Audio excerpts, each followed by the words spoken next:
Ellison from Hudson Valley Bookkeeping. Today I'm going to teach a quick tip regarding creating a new vendor.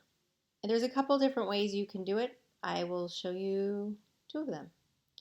One way is to go Expenses and then click Vendors. And then right here you can click New Vendor.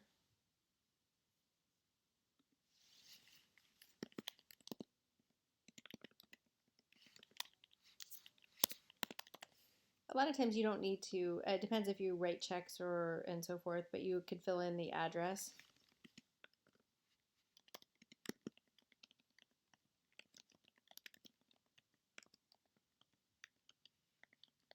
And if they're eligible for 1099s, be sure to put that in. And in here you could put in the default expense.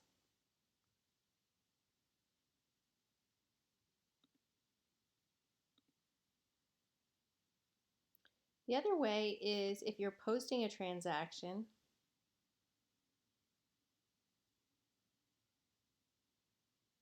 you can add it right on the fly. Right here, you click Add New.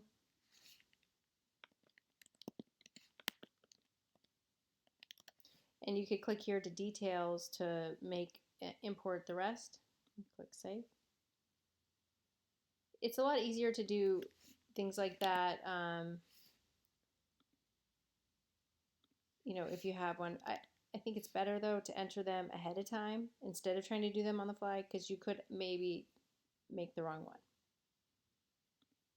Okay, so that's the two different ways you can add vendors, or as they call them, payees, in your QuickBooks Online.